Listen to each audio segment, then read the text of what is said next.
কে বলছি? এমএলএ শওকত মোল্লা বলছেন? হ্যাঁ বলছি।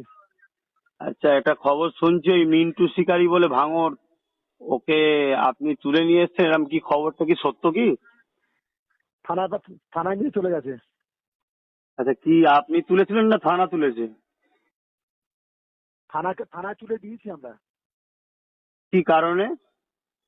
কারণ হচ্ছে তো আপনার ওই মিন্টু শিকারী উল্টো পাল্টা গালাগালি করছে, সব জায়গায় পরিবেশটা নষ্ট করছে। প্রুফ আছে? আরে আপনি কে? কত বড় লাফে আমি ফুরফুরা শরীফ থেকে বলছি, পীর সাহেবের ছেলে বলছি। আমি জানতে চাইছি, আপনি যে বলছেন মিন্টু শিকারী যে গালাগালি, প্রুফ আছে কি? আপনি কত বড় লাফে হয়েছেন? আপনাকে জমে দেবো। কেন, এই জানাটা কি লাট সাহেবের ব্যাপার? আমি তো ভদ্রভাবে আপনাকে জানতে চাইলাম। না জিজ্ঞেস করে অধিকার কে দিয়েছে আপনার?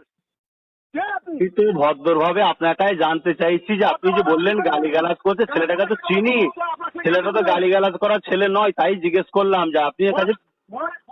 হাত পা গুলো করে ফেলে রেখে দেবো এবারে। যদি পারলে বাসা বলো, আপনাকে বলেছিলাম আজকে এই চুপ থাকলো। আপনার এত বড় সাহস! আল্লাহ শোনেন, আপনি যে ব্যবহারটা দেখাচ্ছেন, বিচার কিন্তু আল্লাহ করবে। হ্যাঁ হ্যাঁ, আপনার মতো লোক আমি খুব চিনি। শোনেন, আপনার এই বিচারটা আল্লাহ করবে। আপনি হাত পা ভাঙবেন বলছে, তার আগে যদি আল্লাহ আপনার হাত পা ভেঙে দেয়। মুসলমানের কলমটা আপনি অনেক মুসলমানের করেন তো। এটা আপনি যেটা বলছেন, আমি তো শুধুমাত্র আপনার কাছে শুনলাম, তাই সত্য মিথ্যাটা জানার জন্য আপনাকে ফোন করলাম। আপনার এত বড় অধিকার কে দিয়েছে? আপনার আমার কাছে জিজ্ঞেস করার অধিকারটা কে দিয়েছে? যা বাবা, আমি সত্য মিথ্যাটা জানার জন্য আপনাকে ফোন করতে পারি না? আপনি একটা মানুষ, আপনাকে ফোন করতে পারি না?